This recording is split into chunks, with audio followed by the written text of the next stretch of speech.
Rich Briggs, now you are the producer on Dead Space Ignition and Dead Space 2. So, we talked to Steve a little bit earlier about Dead Space Ignition, but I would like to hear about your take on Dead Space Ignition and how it goes and what it means to you. Well, Dead Space Ignition, to me, represents a couple different things coming together. First we have the comic side, and so we've got this interactive comic storytelling where we have, your traditional panels, and we've got some motion added to them to move the story forward. But we also wanted to really take it to the next level, so we brought in these interactive games. We have these hacking games like Hardware Crack and System Override and Traceroute. We're all doing different things that a hacker would have to do. So we've got a puzzler, we've got a strategy game, and then we've got a Twitch game. Then we also have the relationship to Dead Space 2. It's a prologue, so you find out what happens on the sprawl in those couple of hours right before Dead Space 2 begins.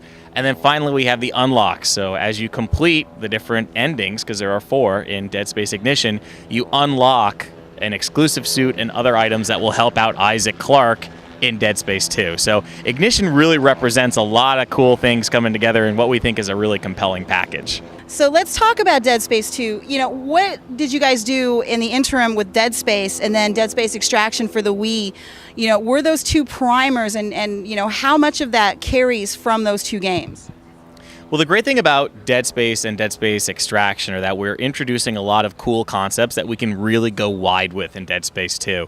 Things like the Church of Unitology, what the marker means, where the necromorphs are coming from, Isaac's relationship with Nicole. All these different elements are things that we really take to the next level in Dead Space 2. And, things like giving Isaac a voice in Dead Space 2 is really critical because you can actually hear him react to these things. You can get his opinion. He can really call the shots and move things forward as opposed to being sort of an errand boy, in Dead Space. You don't have to say it. I know a lot of people said it. He was kind of like go there and do this, Isaac. Go there and push that button. We listened to our feedback. We know that was something we could have improved upon.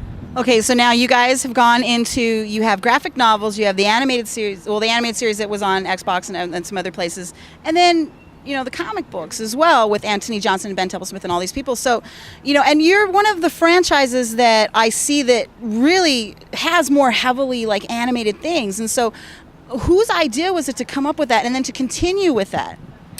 Well, when we were making the first Dead Space, we had so much background information that we created and so much reference material because we wanted to know the universe. We wanted to be able to say, okay, this is what the first planet crack was, and this is how big the Ishimura is, and this is what happened on the Aegis 7 mining colony, because we needed to know all of that so that we could tell you the story of Dead Space. Even though we didn't think anyone was ever going to find out about all that information, we needed to know it so that everything fit together in a cohesive manner.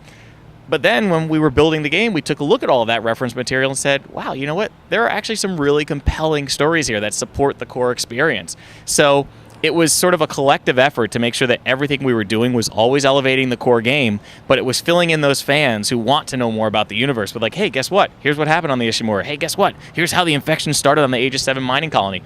We did it with Dead Space, and we're going to do it even more so with Dead Space 2, but it's always about supporting the core game. That's what's always at the center of everything we do with the franchise. So we always try and bring the same quality, the same artistic vision, and make sure that they all feel like one cohesive package. And that's not to say you have to see all of them or read all of the materials to understand the core gameplay. It's for those fans who really want to know, what?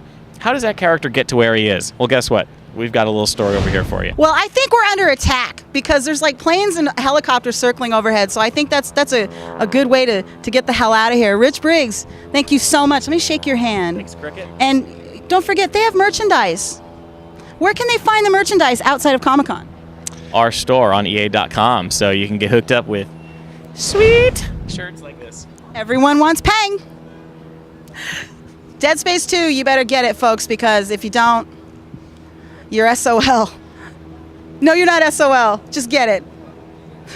For Rich Briggs, I'm Crixley, girlgamer.com. I swear to God, we're under attack.